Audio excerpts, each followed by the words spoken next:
Blade Runner 2049. The replicants were humanoid robots designed by the Tyrell Corporation to be used for slave labor due to their enhanced strength. Some replicants became dangerous and were sent off-world. In the mid-2020s, an event known as the Blackout occurred and devastated society until an industrialist named Neander Wallace, Jared Leto, came forward and produced a solution to end famine. Wallace manufactures new replicants, while some of the older Nexus 8 models are still active. Those sent to eliminate or retire those replicants are known as Blade Runners. California 2049, a replicant detective, Officer K. Ryan Gosling, travels to a farm operated by a Nexus 8 replicant named Sapper Morton, Dave Bautista. Sapper knows K is there to bring him in or retire him. He takes out a knife to attack K before throwing him through a wall. After a fight, K prepares to retire Sapper, who says he knows what K is and mentions that he has never witnessed a miracle before. K shoots Sapper dead. K leaves the house and reports to his superior, Lieutenant Joshi, Robin Wright. One of K's scanners then picks up a box buried next to a tree outside Sapper's house. K undergoes a post-trauma baseline test to ensure he hasn't been emotionally compromised and can continue to perform his duties without complications. He goes to his apartment that he shares with Joy, Ana de Armas, a holographic program that serves as K's girlfriend. He gives her an emanator so that she can be with him outside the apartment. They go outside in the rain when K receives a message from Joshi regarding the contents of the box. K returns to the station, where Joshi and two forensics experts examine what was inside the box, the bones and hair of a woman who died giving birth to her child. A replicant serial number is then spotted on the bones, to the surprise of Joshi. She orders K to find the child and retire it for fear of what might happen should the child fall into the wrong hands. K goes to the Wallace Corporation to identify the replicant using the DNA samples provided. K meets Wallace's replicant assistant love, Sylvia Hoeks, and they play a recorded message from the replicant's memory archive. The replicant was Rachel, Sean Young, and the man she is heard speaking to was Rick Deckard, Harrison Ford.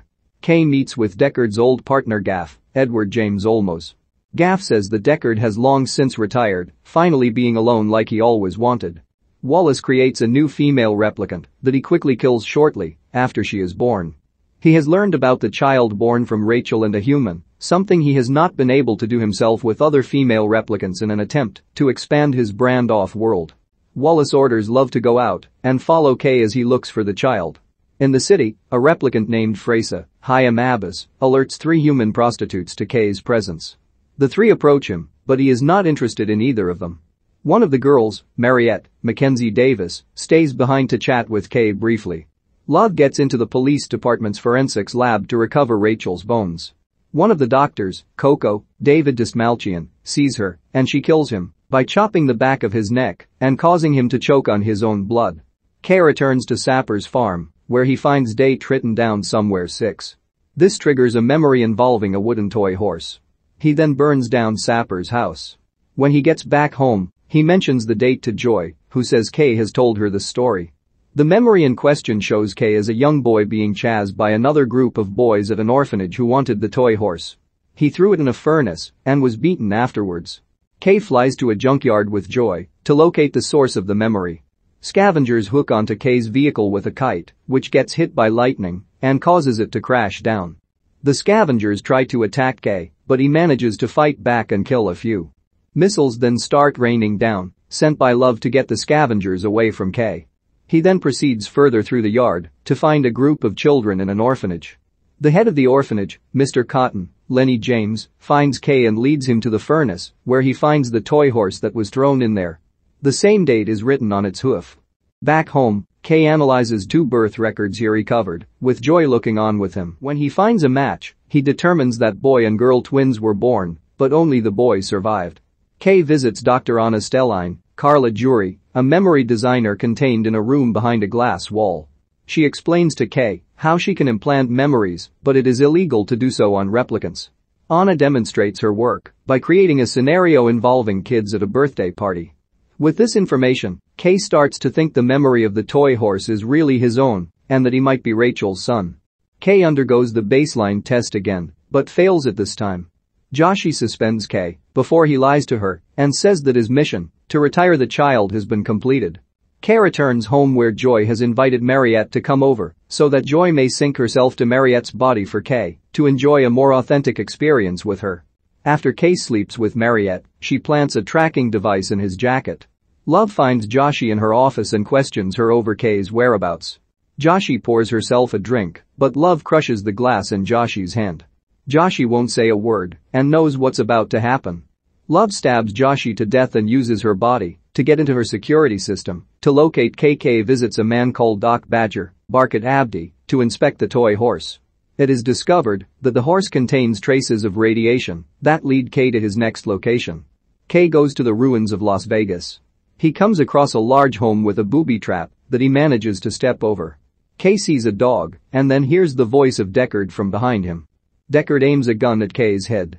Kay gets away from Deckard and runs into a room that features holographic projections of Elvis Presley and Marilyn Monroe. Deckard fights Kay until they decide to stop and have a drink.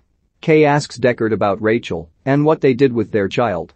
Deckard says he left the child at the orphanage for fear over what someone like Wallace would do to the child if they found out how it was born. Before Deckard can say more, Love and other Wallace agents arrive and attack.